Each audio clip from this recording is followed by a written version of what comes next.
Dear listener, welcome back to Analysis Roulette. We have got a real treat today because today we are analysing TikTok phenomenon Lightlark according to the psychoanalytic methods of Sigmund Freud. It's going to be so good. An analysis is sure as heck going to be performed. We have literally already decided we need a bonus episode for this one, so stick around for that. Yes, we're going to do this. Here is our plan, and you are so welcome to join us for this. Our plan is to perform a good faith analysis of this text according to this analytical method. That's the regular episode. We're recording that first. Then we're going to go and make a cup of tea. Then we're going to come back and we're just going to yell into our microphones for like an hour. Because, listeners, this book is everything.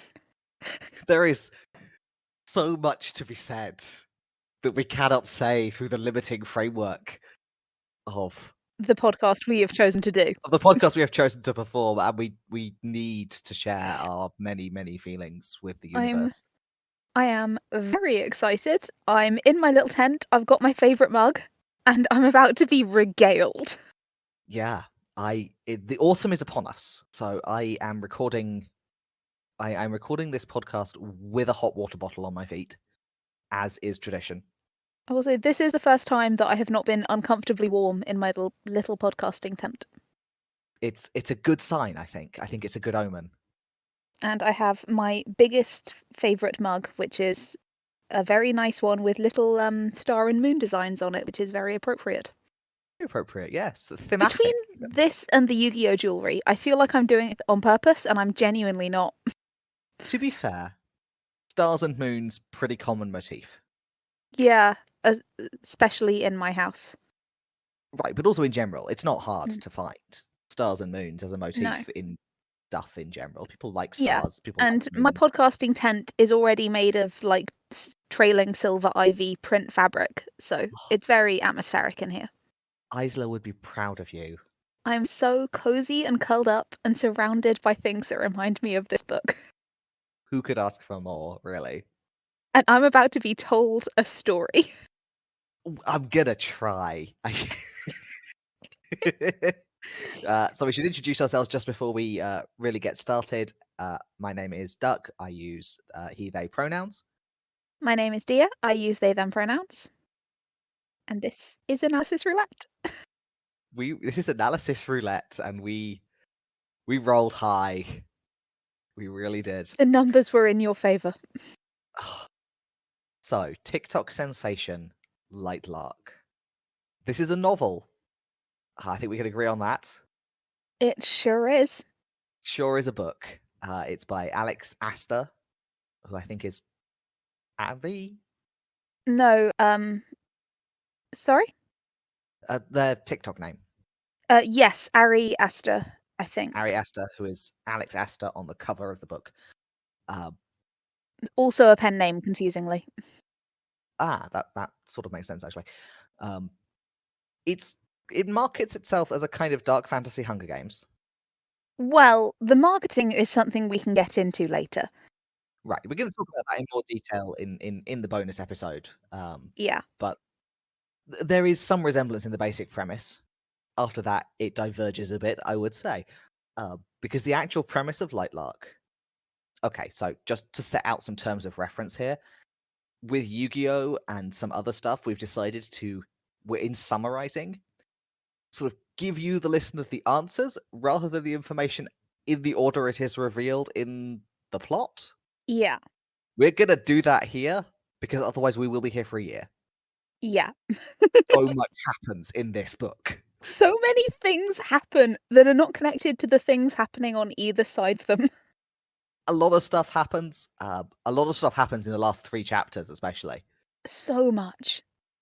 So we're actually going to start with if you are concerned about spoilers for TikTok sensation Lightlark, please go and read it now. Come back when you're done. I am going to spoil everything immediately.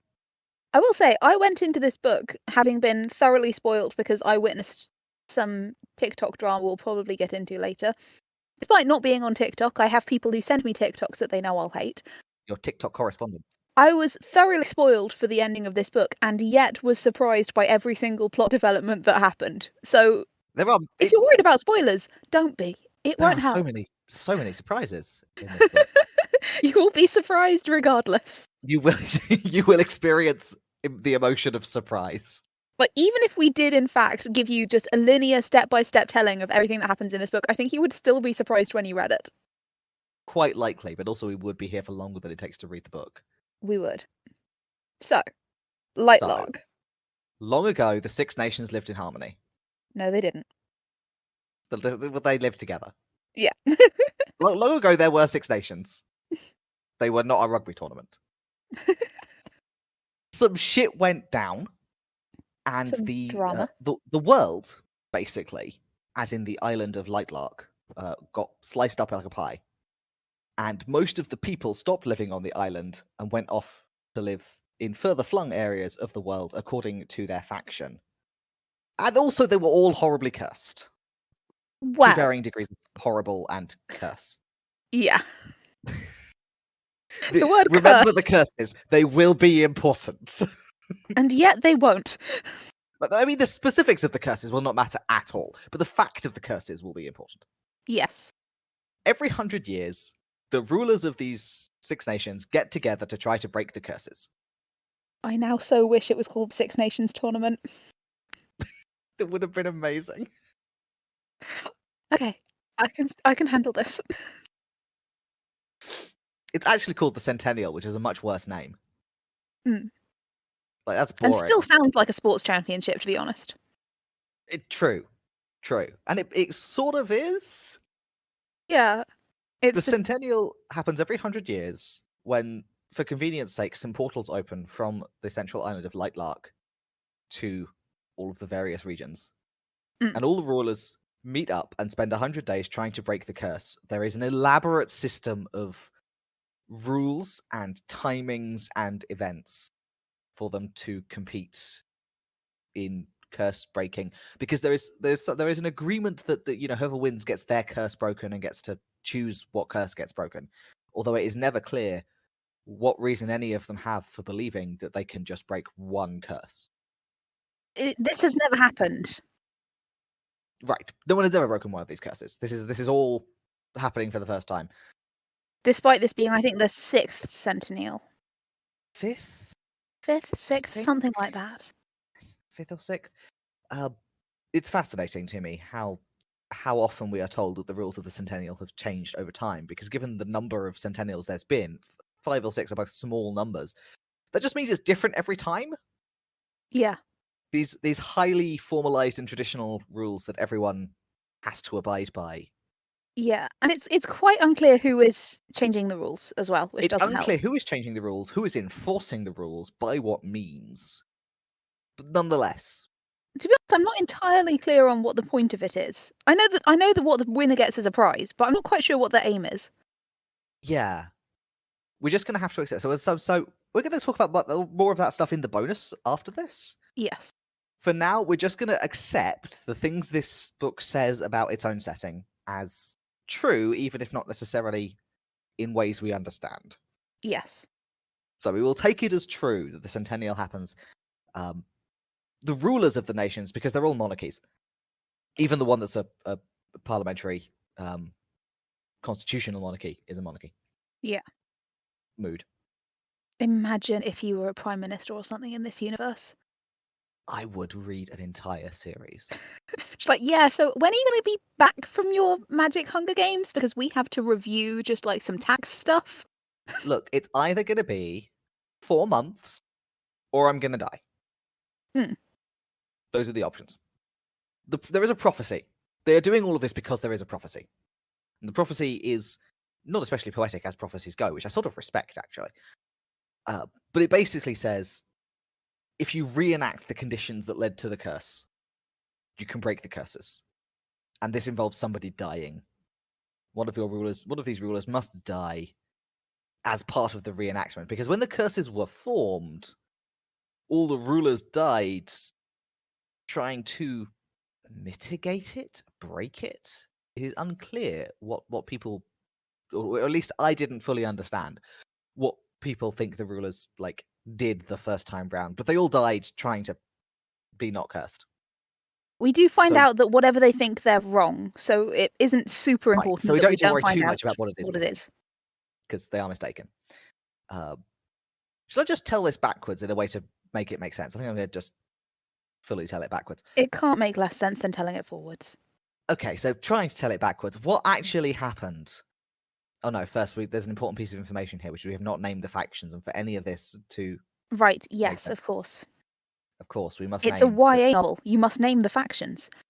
right. In this sense, it is, in fact, a Hunger Games, because, you know, it's got factions, and it's got a murder Olympics, which is structurally pretty close. A murder Olympics where the murder does seem to be somewhat optional. Right, which is very unlike the Hunger Games, where the murder is absolutely not optional. Mm. But we'll do Hunger Games. I don't actually remember if it's in the list, but I cannot imagine that we missed it out. If it's not, it will be eventually. If it's not, we can put it in replacement for Lightlark. I'm sorry, you think I'm letting you take Lightlark out of the list? God damn it. The factions, which are not dystopia factions, like, the reason there are factions is not because everything broke 500 years ago and we formed into factions to survive it. Oh, no, no, no, no, no. These are like biological segments of humanity. Yes.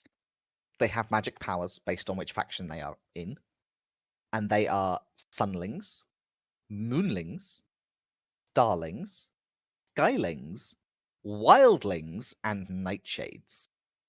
I love that the Nightshades have a different name to make sure you know They can't they're be different. nightlings or darklings because that would be not goth I mean, enough, I think. Darkling would probably be copyright infringement, and Nightling does sound like a discount superhero, so I understand.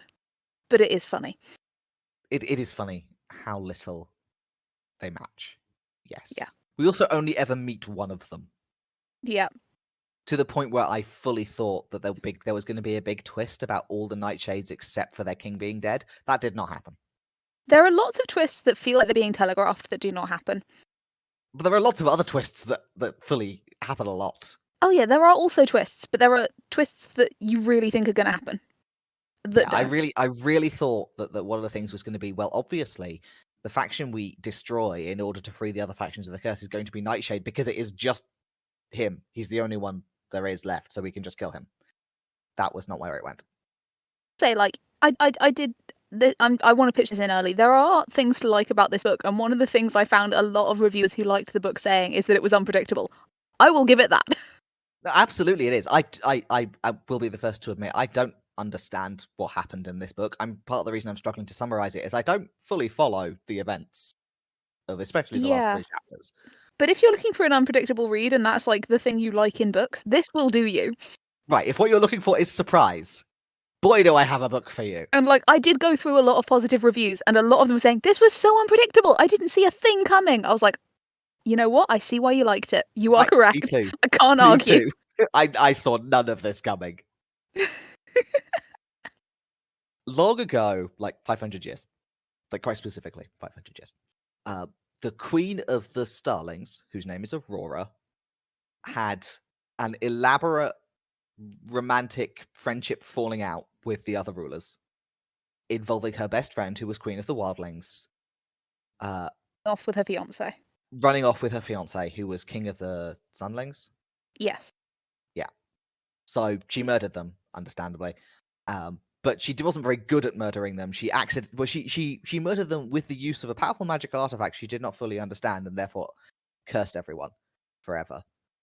And those are the curses of these Six And those Nations. are the curse. That's why they're cursed. Yeah. Because of this sort of murder Accident. accident. Woman scorned, doesn't know how to handle weapon, destroys world. Destroys world, which again, as premises go, is solid. I legit love the premise of this. Yeah, I think it's really fun. Yeah. So the prophecy says that to break the curses, you must reenact the original crime. And the prophecy they got, all of the other contemporary rulers sacrificed themselves to make there be a prophecy, which is why there is a prophecy. Thank you. That bit had not stuck in my brain, which is why there is a prophecy. But it also means that only the Queen of the Starlings, who is immortal, knows what really happened. Mm. So she's the only one who is in a position to manipulate events into reenacting the appropriate things, because she's the only one who knows what those things were. Yes. They are all immortal. The others were around, they were just not involved. Right. The others are all immortal, except for our heroine, who is Queen of the Wildlings. I think she is immortal. It's just not relevant because she's like 20. That's possibly true. Yes. I don't know if we know that she's mortal, although I think she's sort of expecting to die at some point. In the natural way of things, I mean. She absolutely is expecting to be murdered, which is a Yeah. reasonable expectation under the circumstances. Anyway, she's very unusual, because we should talk about the curses. None of this makes sense without the curses, and yet the curses are almost wholly irrelevant. The curses are so good. So, sunlings, they can't go out in the daytime anymore, Their power obviously comes from the sun, making this right? more inconvenient than it would already have been. Right, although I do feel that as curses go, it is not the most serious. They're very gender split in terms of how much they're going to destroy your world. Right, the men have comparatively easy curses, because the Nightshades, in a beautiful match to the Sunlings, can't go out at night. Yeah. And also their power comes from darkness, although I maintain you can make darkness quite easily indoors. It's easier to make darkness indoors than it is to make sunlight indoors. By a considerable distance, yes. This Yeah. is possibly why everyone is still afraid of them, like, as a military force. Because everyone thinks... Yeah, like... Because we have to emphasize here that the Night-aligned faction are also the ones everyone agrees are naturally wicked. Yes, and to be fair, as are the Heroes faction. Yes. Just in a different, sexier way. But in a much sexier way. Yes. Because the Wildlings, which is our Heroes faction, have a twofold curse. The first is that they must kill. They are required to kill anyone who falls in love with them. They fall in love with, I think. Yes, probably. Well, they put a lot of effort into, like, temptation and seduction for people who have to do the falling in love themselves. Mm. And also, they have a diet exclusively of human hearts. Yes. One a month, which has somehow not destroyed the entire world. Right. Somehow this has not caused a depopulation crisis. We're told that they eat the hearts of jewel thieves who come to their realms because one of their powers is making there be gemstones, which implies an unhinged jewel economy in this universe that I'm not going to get into. Gemstones simultaneously spring up from the ground like moss and are so valuable that it is worth getting your heart eaten to go and pick them up. Sure, makes sense. Don't think about it too hard. Don't think about the numbers. So the Wildlings, as a consequence of these curses, are extremely sexy ladies and fighters. That obviously is where that goes. Mm. And everyone is scared of them because they are heart-eating seductresses, I think is a phrase used near constantly. Multiple times, the heart-eating seductress line. Which, to be fair, fucks. I would buy merch saying heart-eating seductress. I mean, yeah. Is there Lightlark merch? As a culture, they really lead into this reputation. They wear the very tight dresses.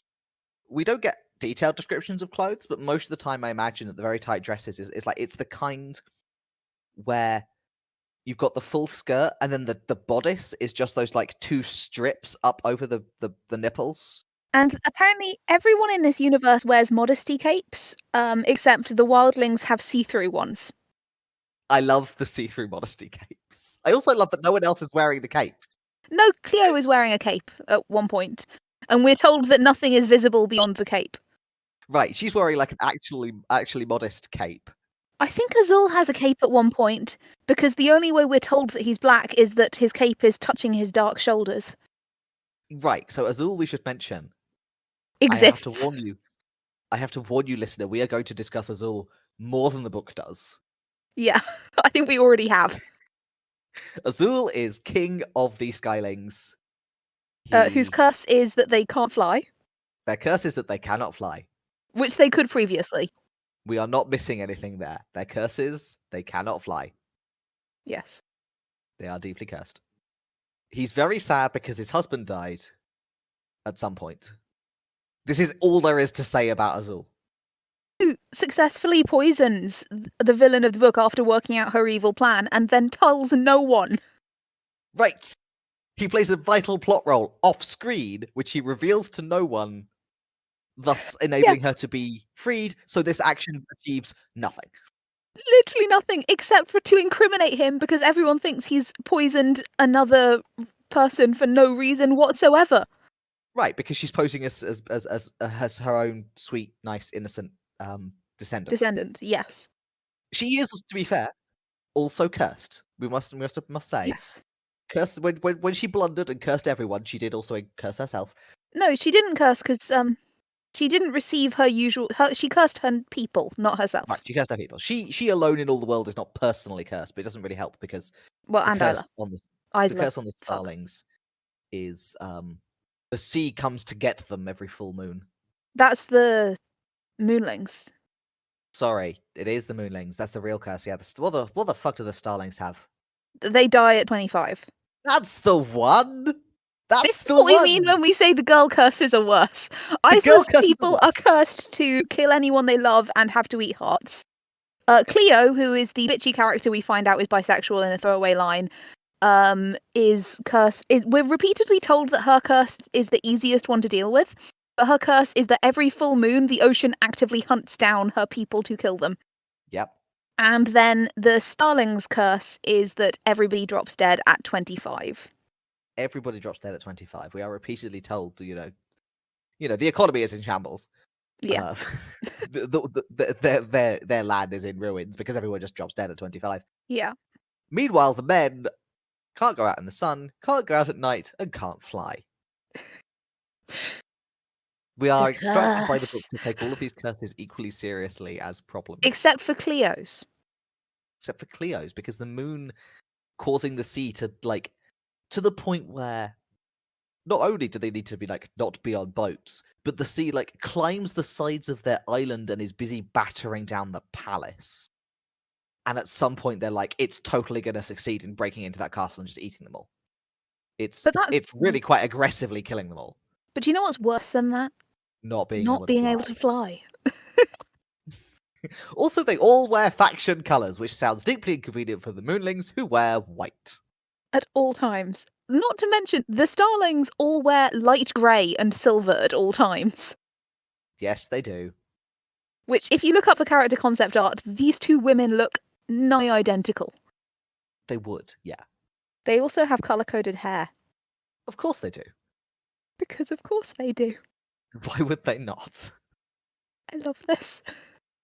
The wildling's colour code, incidentally, is all the colours of nature, provided she isn't infringing on the colours of the other factions, which are, monochrome plus gold plus blue.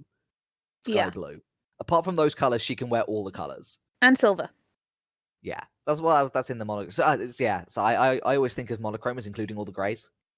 Yeah, I'm just flagging silver as separate to grey. Yeah, so you can't wear white, silver, black, gold, or sky blue. But apart from that, go wild.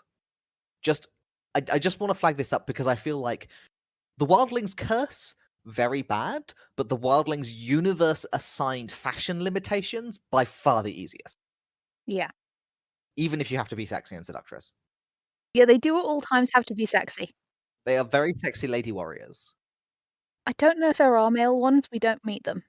I mean, I know they exist, but we don't meet any. No, we hear them by reputation. They're heart-eating seductresses who are super good with swords. Mm.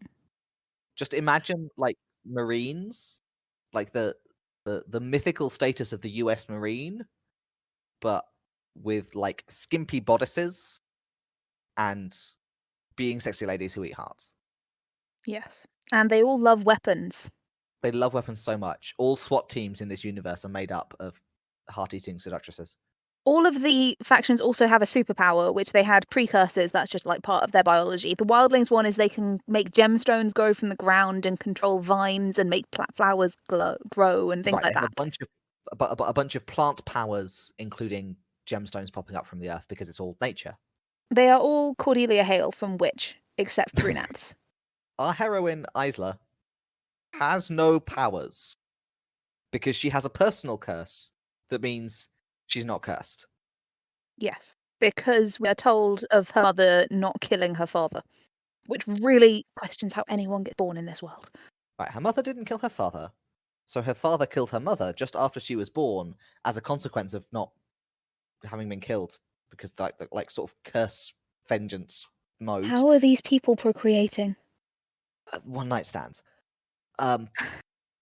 But this means that Isla is personally cursed, but the nature of her curse is that she doesn't have any wildling powers, including the wildling curse. So Isla doesn't eat hearts. Isla eats, like, food.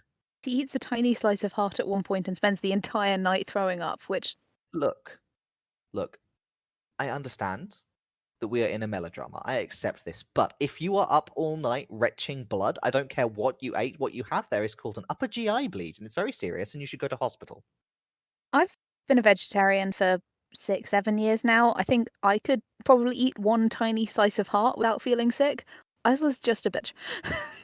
I will accept like one disgust and guilt driven bout of emesis, but if you are still throwing up at 3 in the morning and you are throwing up blood, that's an upper GI bleed. Go to hospital. Medical advice. Medical emergency is what that is. Anyway, that's not relevant. It never comes up again. It's not important at all. Oh no, it gives us a clue about Grimm. Does it? Yeah, he's the one who gets her out of having to eat it in public.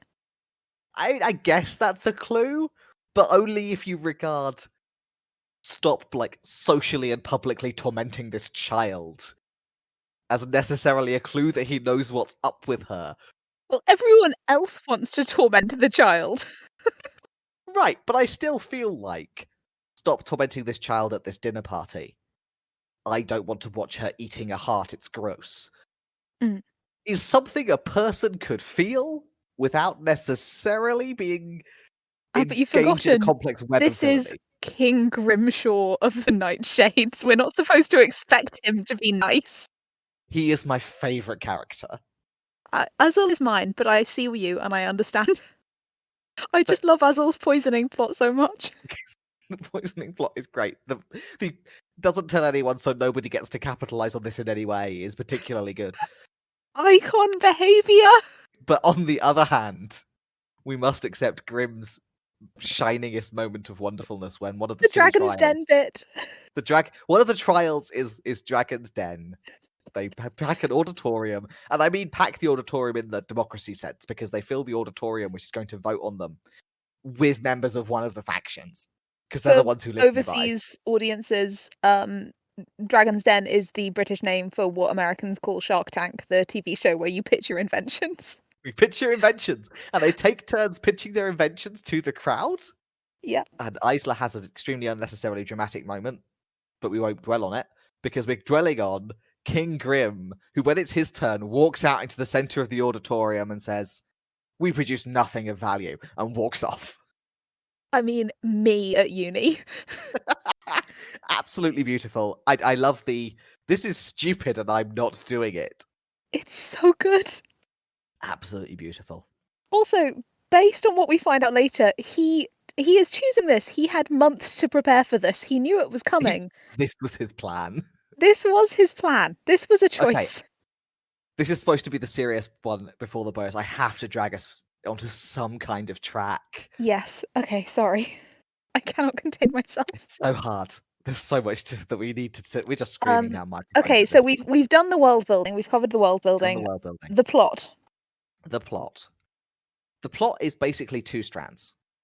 Isla and her friend Celeste, who is the Starling Queen, who by definition is under 25. So she is described as the second youngest. So I think we don't have a specific age for Isla, but we know she is younger than Celeste, who is under 25. Isla is a baby. Yes. I think she's implied to be nearing 20-ish.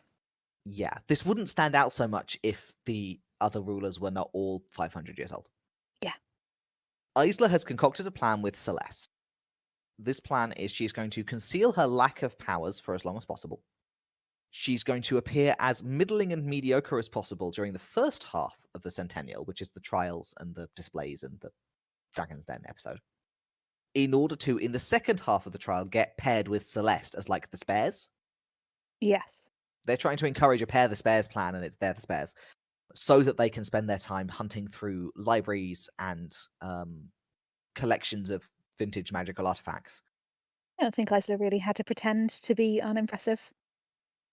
She's working so hard to reach the level of, yeah. No.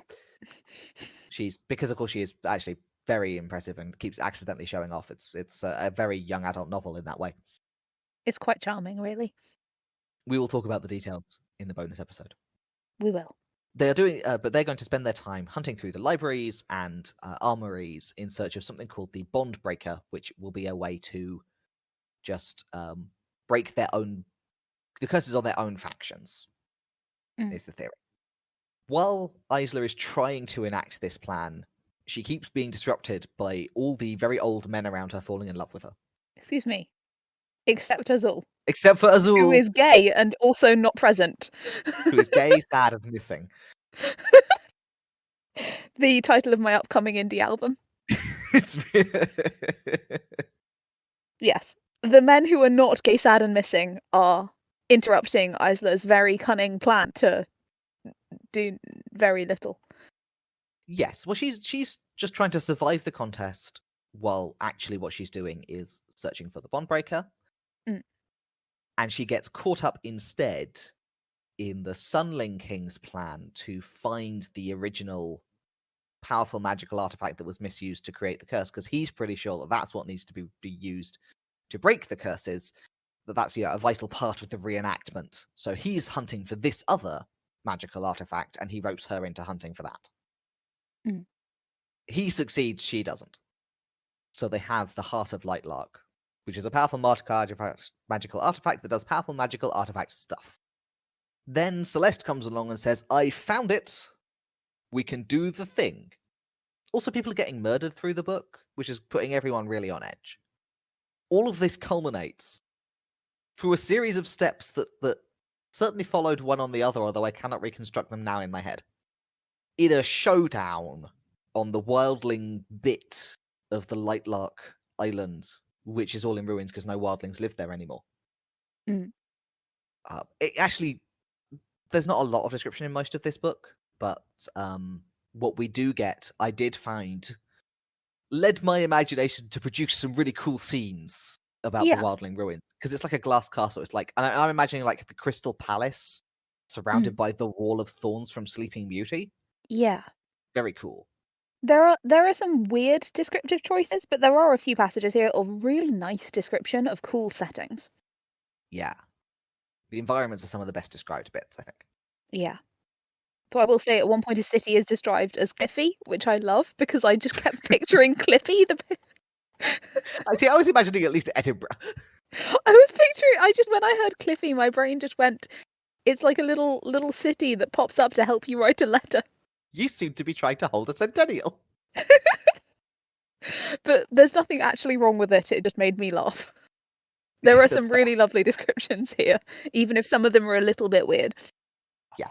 There's a showdown. So we have all the rulers and two powerful magical artifacts in the Crystal Palace having a showdown. A lot of complicated revelations happen one after another. Some of which you see coming. Some of which you do not. Oh my god, some of which you do not. So what has actually been happening is that Isla has spent the last year falling in love with Grimm. She doesn't know this because her memories have been messed with. So she's been involved in what she thought was a love triangle between her and two old men she'd never met before, and actually it was a love triangle between her, an old man she'd never met before, and an old man she'd been sleeping with for most of the year. Yes. But her memories have been removed because it was important for the reenactment thing that she should fall in love with the Sunling King. And also for magic, I am evil and want all the powers reasons. The Sunling King and the Nightshade King both had to be in love with Isla. Right, because when rulers are in love with someone, that someone gets access to all their powers. Yes. This is just part of how the metaphysics works. Except for, I think, their flares, which are superpowers you have on top of your magic nation powers. Right.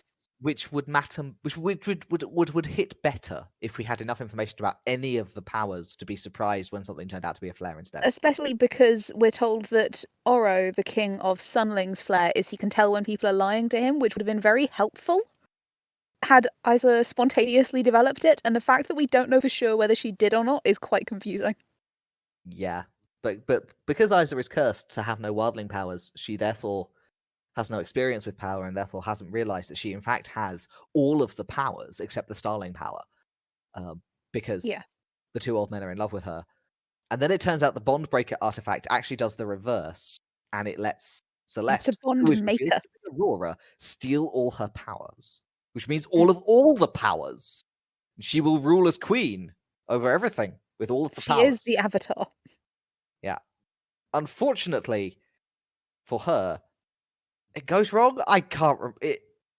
I know she gets like dumped in a crack in the earth because of the heart of the thing. That's right. They've got the other magical Yeah, artifacts. there's the other magical artifact. The egg one. There's a little interlude where Isla teleports home, gets dressed up in all her armor with her swords, and comes back, which very class. I love it. I love it when you hit pause on the confrontation with the villain. Pause this whole showdown. I'm going home to get dressed. What do you think they talked about? Like, she just left the guys there. Just leaves them there to die, as far as they know. Do you think the guys talked to Aurora while she was off changing into her armor? Alex Astor, if you're listening, please can you include that as a flashback in the sequel? I will do anything. We would like this bonus scene. Did they just make awkward small talk? Because they know each other. They've known each other for centuries. She was engaged to Oro's brother. She had a fling with Grimm. Right, there are so many romantic entanglements here. It is relevant to my analysis that you understand, listener, that there are so many romantic entanglements here. Except for the queer people, who both have tragic pasts, but no current romantic entanglements. The current romantic entanglements. Gay things can only happen in the past, and you have to be sad about it. Heterosexual nonsense, however, continues for 500 years. Mm-hmm. So if you want to opt out of heterosexual, if you want to opt out of webs of betrayal, be gay. Be gay, and you can just be sad and ineffective in the distance instead. But poison someone really effectively and then tell no one. Yeah, he's very effective. It's more he's not communicative about his effectiveness. If this was a good plot, he would have told someone, something that would enable them to in any way take advantage of this situation, instead of just appearing to be in league with a serial killer. Yeah. We have now discussed Azul more than the book did. Yes. We've gotten at least 4 sentences in. Right. We have discussed his motivations, a thing the book does not do. Yeah.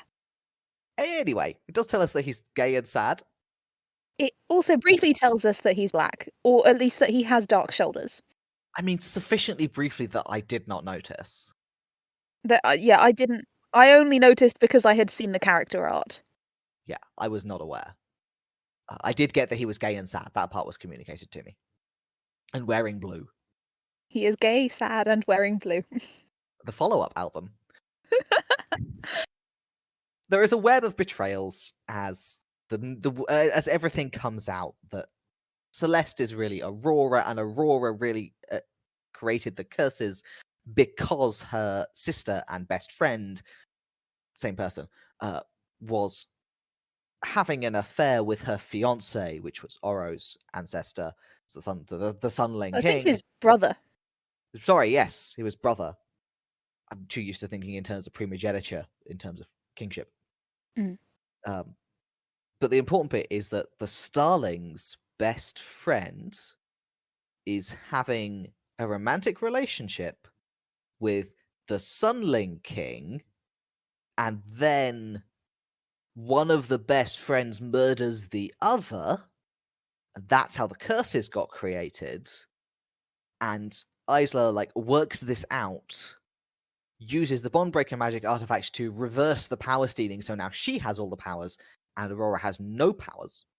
And then that means that one of the best friends has killed the other one, and the romantic relationships are all in place, so that counts as reenactment, so they get to break the curse. Yeah, it's not super stated that that's what happened, to the extent that I wasn't sure if that was what happened or if that had been subverted. Like, it genuinely could be either. Because it could also just be that Isla got the magical artifact that isn't the bond-breaker situation through more legitimate means than Aurora originally did. So she might just have better control of it and more ability to end curses with it. Yeah, because she actually helped hunt it down and And she's found the it one who figured out where it was. Yeah. Whereas Aurora got Grimm to do it. got Grimm to do it, and then just like, I don't think she stole it, but she got him to give it to her. I think she seduced him, didn't she? Probably. There's a lot of that going around. And said, "I want an all-powerful magic artifact, Yeah, boyfriend." part of the reason we're having difficulty summarizing this is that this is about as long as it takes in the book as well. Yeah, it all happens in really fast. 3 pages that everything comes out, and most of it doesn't really tie into the events of the book, which again are mostly spent on magic, Dragon's Den, and breaking into libraries, and going on Running around in hikes. disguises. We have more time is spent on searching flowers for magical artifacts than is spent on these reveals. Yeah. And the magical artifact isn't even in the flowers. No, it's an egg.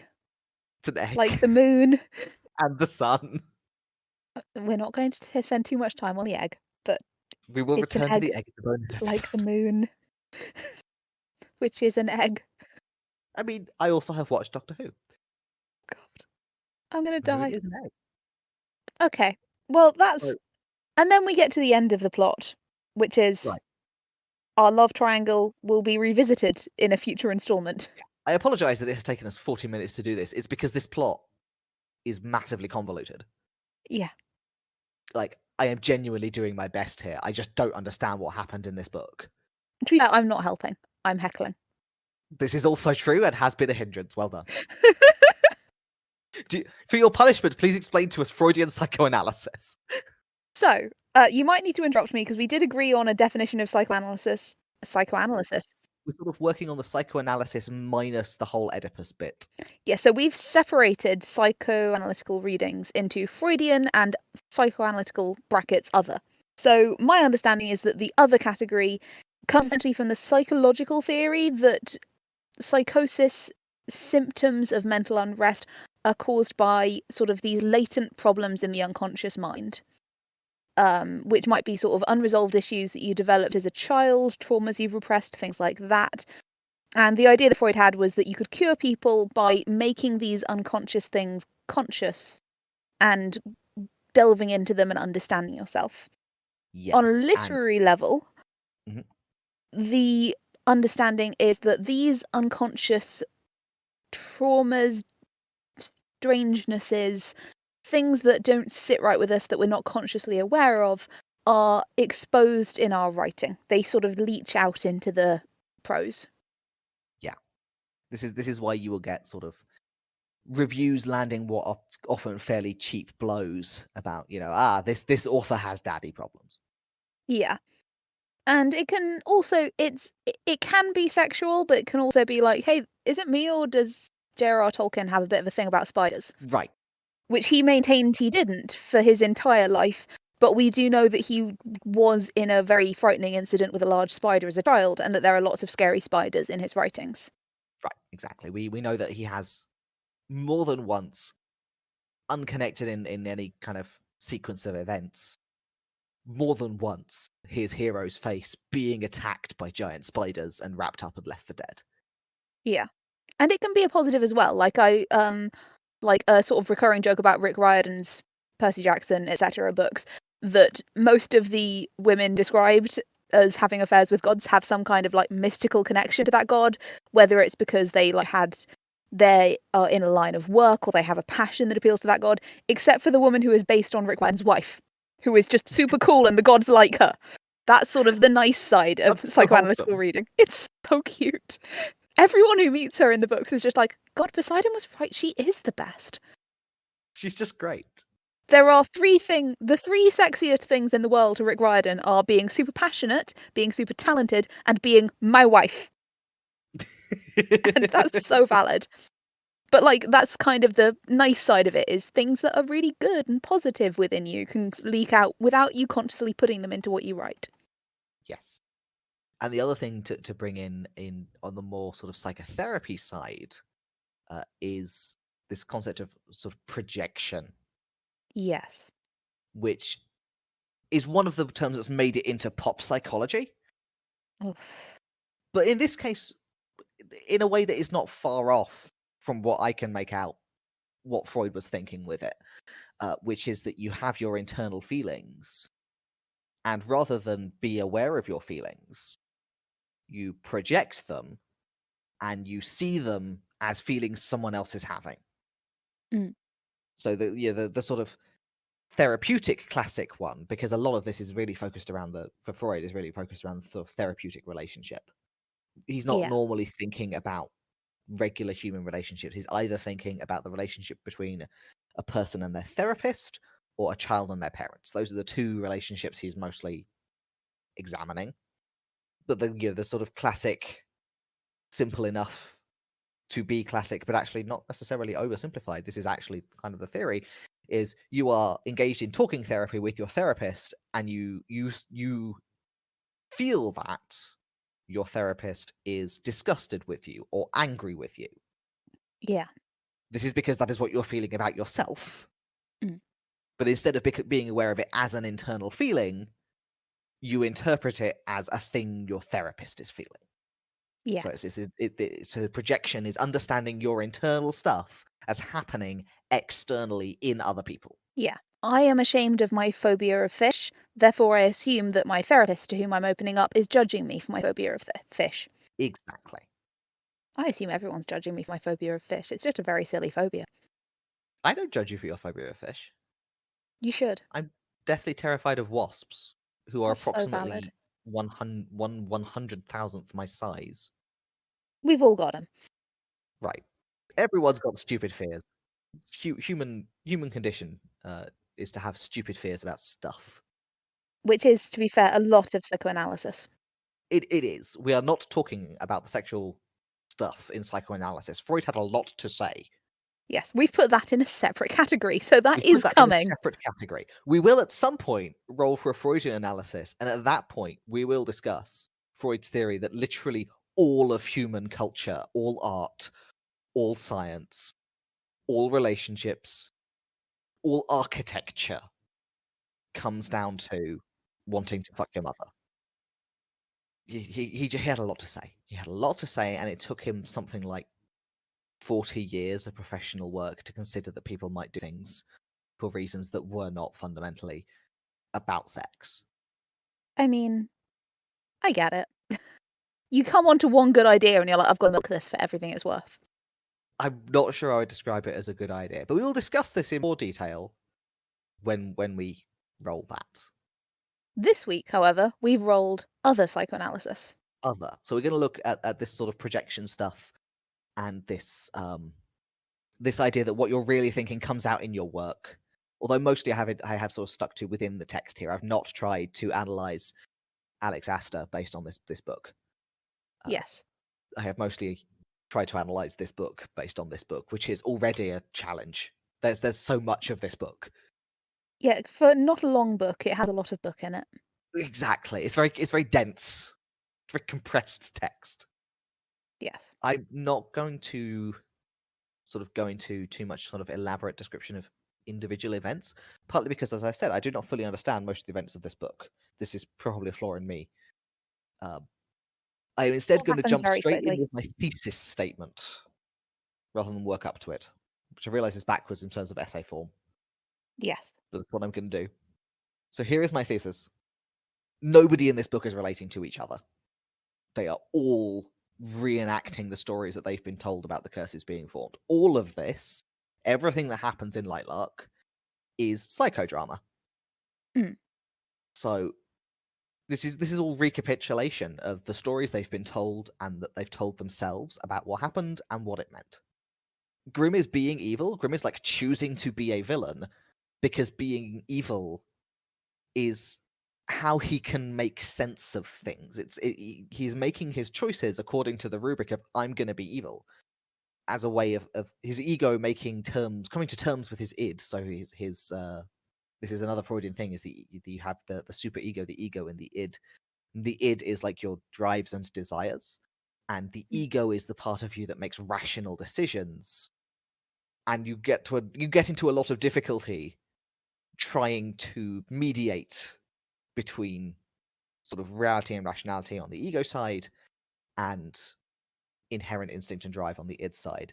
And how Grimm is doing it is I'm a be a villain. I'm going to enact that role. Sure. Aurora is projecting literally her own memory, like just the story of her old friends, onto these people. Mm. And Aurora is really stuck in a rut here because she's been doing this over and over again for centuries.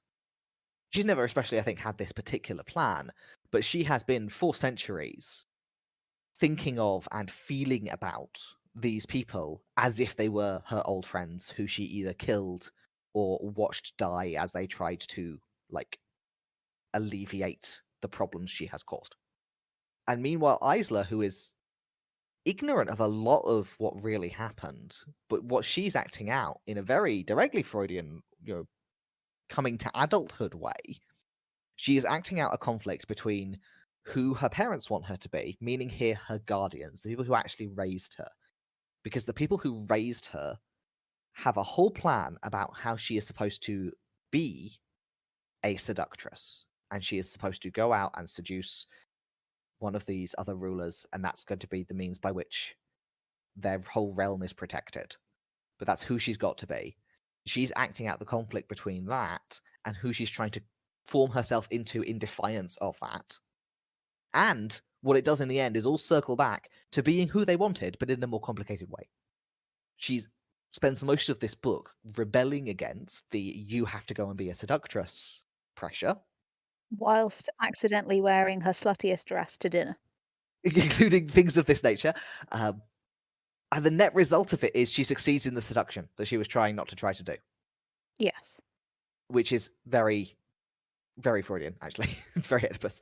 Um, that kind of coming back to the beginning in a more complicated way as a resolution to the problem of growing up and being and coming to terms with the sort of story your parents are giving you and the human universal that you are acting out. It's Isla is basically always making her decisions based on what do my parents, brackets people who raised me, want me to do?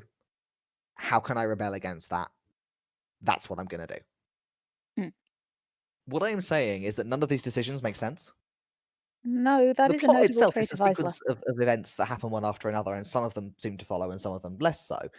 But I think the decisions of the characters basically never make sense. They're never.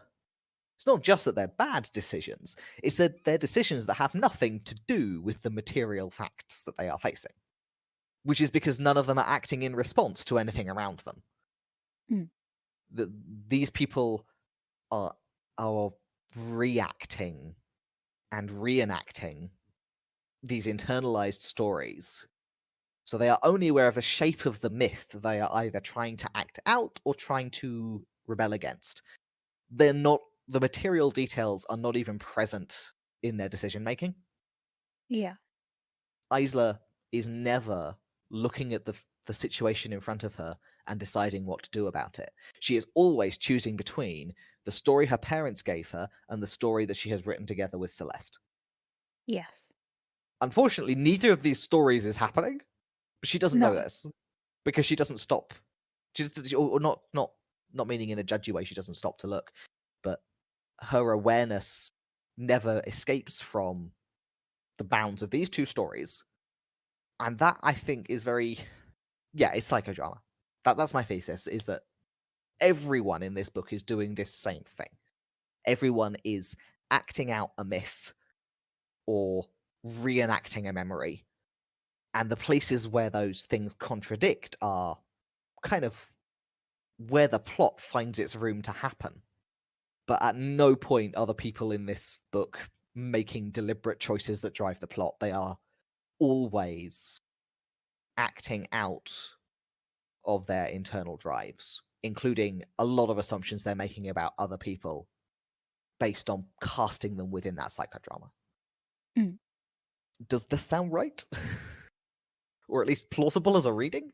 Yeah, I mean, it's hard to say because, like, so much of the inner workings of the characters in this book is explained after the fact Yes, in I ways feel that like do not connect to their behavior as human people. I feel simultaneously like I should have made a detailed diagram of what actually is happening, and then gone back and reread with that in the other hand. And Yeah. that doing this wouldn't really have helped. Yeah, I because mean, the as I said, decisions people make don't really relate to what's really happening any more than they relate to what Isla thinks is happening. yeah, I mean, like I said, I went in very spoiled for this book. I knew what was happening with it from the beginning. And the weirdest thing about that is that it didn't make it make any more sense. Yeah. So, Grimm and Aurora are the people who actually know what's going on for most of this book. But the decisions Grimm makes don't half the time do not seem to be in furtherance of his supposed goals. I mean, what are his goals? What do they mean? They don't Well, make this is any my sense. argument, is that his actual goal, regardless of the specifics of the plot that they've cooked up, his actual goal is be villainous. Yes, this is true. What do villains do? Well, they seduce young ladies, and they make mysterious comments and weird threats, and they look spooky, and they do not participate in team building events. Grimm has opted out of the workplace corporate team building training. He has, Yeah. and I appreciate that about him. It's interesting because I think I agree with you. And one of the things that really struck me about this is I'm not going to get into, we're going to get into in the bonus episode all of the things we think could have improved this reading experience for us, I imagine. I But think that's one of the things we're going to talk about. there are things I really, really like, and quite a lot of the things I really liked are things that do seem to be implied and just aren't really explored. And one of those is the deal with Aurora, which is Aurora seems to think it is just a given naturally that if Oro and Isla spend any amount of time near each other, Oro will fall head over heels in love with her. Yes, And I think in absolutely. text, it's sort of implied that this is partly just because Isla is a super hot wildling seductress, but also partly because Aurora is working off her past experience of Oro's brother running off with a wildling. Yes. And her own experience of making herself look like a wildling to achieve her aims and get the heart, because that was what she did to seduce Grimm to get him to get the heart for us, was make herself Exactly. look like a And wildling. she's just, I know she's right, but it is also interesting that she has such conviction that these events will replicate themselves because they are so fundamentally important to her that she can't imagine them any other way. But because of the curses she's inflicted on the universe, the events that are emotionally important to her are emotionally important to the world. Yes. It's psychoanalysis played Yes, out the prophecy. in a world changing. The prophecy is reenact Aurora's neuroses sufficiently closely, and the curses will break. That is the law on which this universe operates. Is if you can match the internal workings of Aurora's mind based on her memory and experiences, yes, but also the myth that she's been telling herself this whole time. Is this Aurora has projected out so successfully that the universe actually is obeying the rules she wrote for it. Why do wildlings have to eat hearts? Because the curse says so. Where did the curse come from? Aurora. Why does Aurora say wildlings have to eat hearts? Because a wildling seduced her boyfriend. Yeah. That's why their whole curse is about hearts, is because that's how Aurora thinks of them. That's why they're cursed to be dangerous, lethal temptresses, is because Aurora put that on them because she thought they were already like that, because she was engaged in a very personal, bad relationship outcome, in which that was that was her feeling about it at the time, was that this specific wildling is a wicked temptress who has whose wicked tempting ways have resulted in death and disaster. And then the curse says, sure, that's what wildlings are. We Yeah. may have just explained Azul. True. Aurora simply does not care about Azul, and therefore neither do the curses. And neither does the book. Though on that level, there is something very, like, I know that we're avoiding the Freudian sex stuff, but there is something so interesting about how personal her rage towards the wildling, Violet or Viola, I forget, Violet. one of the two, Violet, Isla's ancestress, the wildling temptress who ran off with fiance.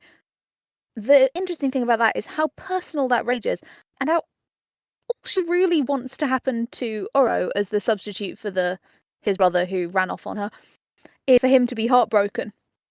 Like, the Yes. curse isn't that bad. She doesn't curse the Sunlings particularly badly. It's about the same as the Nightshades, who were, if nothing but helpful to her in her situation. It's Oro specifically who she wants to be seduced. And even that is for, like, practical purposes.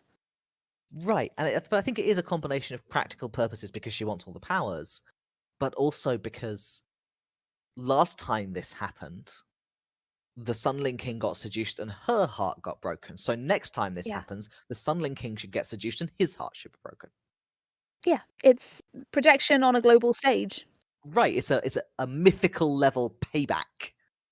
And I mean, who cares that, you know, your people are dropping dead at the age of 25 and you keep having to pretend to be a child? Because what matters is your very specific and personal hurt feelings are now everyone's problem. Yes.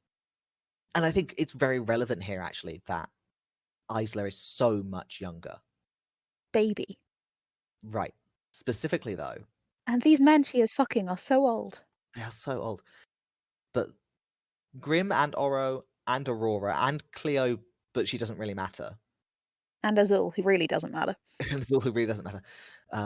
But the three who do to this psychodrama, so Aurora, Oro, and Grimm, are definitely their emotional response to Isla is very driven by, we all know that in some way we have to reenact this curse, and we have known this for 500 years, that we have to reenact this curse, and you, Isla, are the age that you should be for the curse. Yeah.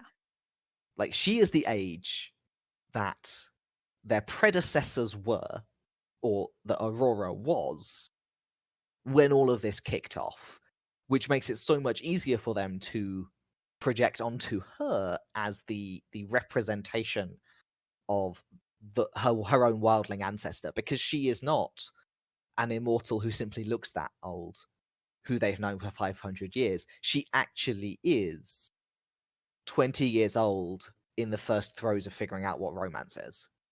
And also, let's be honest, if she was older, she would have known to avoid these men. Oh yeah, if she was older, she would have met them and then thought about that and then gone, nah, I'm good. you're not even that hot. Not worth the effort. I mean, there is a sex scene and it is not impressive. And I don't mean that from the author's perspective. No, it was perfectly competently written as a not too detailed, because we are still working in young adult. Like, I think the level of detail was appropriate to the level of book it is. But it doesn't seem to have any particularly profound effects on anyone involved. It was It just is sort of, kind of jarring and comes out of nowhere, but only as much as the fact that Isla owns eyelash colours.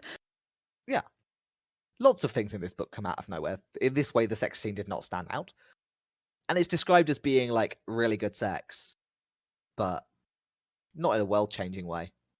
Yeah. Especially because she's been having sort of like weird, chronic, sexy She's been having dreams. so many sex dreams She's been about this having guy. non-stop sex dreams about this guy who, as far as she's aware, she's just met. Right, and then there's the revelation at the end that he's like, those aren't dreams, those are memories. Those are all And I'm like, did you memories. two do anything other than fuck? No, I don't She believe has you. not had a Hang on. single dream about, like, talking to you, She is not. having dinner. I mean, I guess those would be much funnier dreams to have out of nowhere. Yes! And also a much better foreshadowing.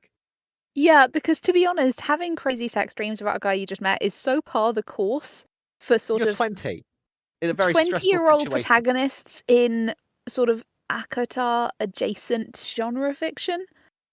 I wasn't even questioning it. I was just like, yeah, the Raylo hypothesis. We all know. And even in real life, you are 20 years old, you have basically never met a boy before, and you are in a highly stressful situation. Of course you're having sex dreams about the boy. Yeah. Like, if your sexuality runs that way, that is just a likely thing to happen. However, you're 20 years old, you're in a highly stressful situation, you've basically never met a boy before. You've met this boy, he's sort of dark and brooding, but also sort of flirtatious and And pronounces your name right. right. And you keep having these strange dreams about going to Tesco's with him. This would be foreshadowing. This would be a clue that something was up. It would be amazing. A vivid and detailed and, like, viscerally sensory dream about laundry and talking about his aunt. I mean, that is how I dream about my crushes, but that's just because I am pathetic. Also, you are not, I hate to break this to you, a YA protagonist. Oh no. No, don't tell me that. I've been waiting. But I have a mysterious birthmark. And some spooky old books. I do have a lot of spooky old books, but they've yet to produce any ghosts, and I'm pretty disappointed with that. It may turn out that you are in fact holding a spooky old book as a source of vital plot knowledge for the YA protagonist. Keep an eye out for knockings at your door. They may be heroes in disguise. Sorry, I disappeared for a second there. That's okay. I was telling you to keep an eye out for knockings at your door because they could be heroes in disguise. Yeah, you said that exactly as somebody knocked on my actual door, which was quite spooky, to be fair. That is quite spooky. Were they a hero in disguise? No, it was a very boring question about ordering a taxi And you said no, and they said, oh, and that was the because someone conversation. else is in my house and needs to take a taxi home. Yeah, that's not really a mystery at all, is it? No, it's not at all. It's not a call to adventure I was hoping for. No. This is the book of refusing the call to adventure. It is. Right up until the last 3 chapters, when adventure finally, snapping at your heels, catches up with you undeniably and the plot comes forth. I thought it's dragged kicking and screaming even into interactions she chose to have. Yes. Which, again, relatable. I too wish to stay in bed. I do relate deeply to everything Isla does. It's just that I hate that.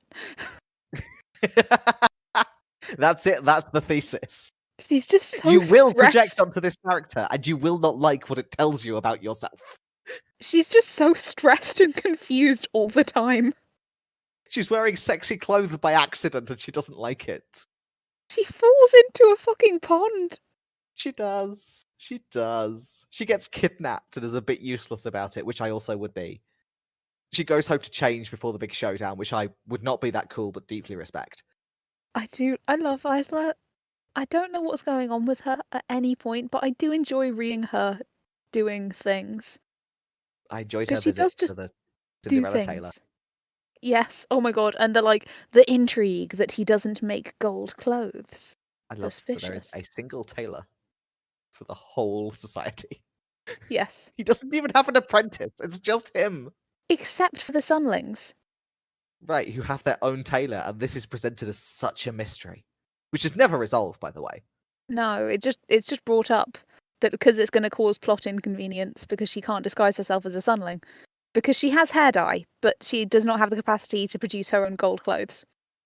Same. On both counts. It just feels weird that that's a thing you can't do as a monarch in a fantasy kingdom. Right, well, the whole bit with the tailor is very... Obviously, we could only bring so much luggage, and I'm like, why? You came via portal. I mean, yes, there is presumably a limited amount of time and carrying capacity, but, like, load down a flatbed trolley with your wardrobe and just pull it through with you, and you could have so many clothes. But no, you've got, like, 3 outfits you brought with you, and then you have to go to the tailor because you luggage limits on the magical flight through a portal. This is the dark fantasy Hunger Games, which you travel to via Ryanair. Yep. But also it makes a lot more sense if you think of it as a bunch of characters who are doing what they are doing for reasons fundamentally disconnected from the situation around them, but deeply connected to their own hang-ups and internal narratives. This is a story where everyone is having a lot of feelings, and that affects everything about the world around them on like a Yes. baseline physical level. Yes. This is a story about... And not a single one of them has grown out of that in 500 years. Yeah. Because they all need fucking therapy. Projecting your resentment so hard that the target of your ire literally cannot go out in the sun. Just will die if he goes out in the sun because you are so mad. And you're all stuck in this situation because none of you have a goddamn therapist. They didn't need a prophecy, they needed a therapist. That's the story of Lightlark. Except for the bits about sex dreams, which... Except for the bits about sex dreams, magical artifacts, barkeeps who know too much, and Dragon's Den. I think everyone involved in Dragon's Den in this world and any other needs therapy. This is undeniably true. Except the Anyway. Reggae Source guy. we should wrap this up because I have nothing more coherent to say, and all of the incoherent rambling is reserved for the bonus episode. Okay. I think it's time we wrapped up. We should wrap up I don't want to put it back in the box. You don't have to. I just think you should.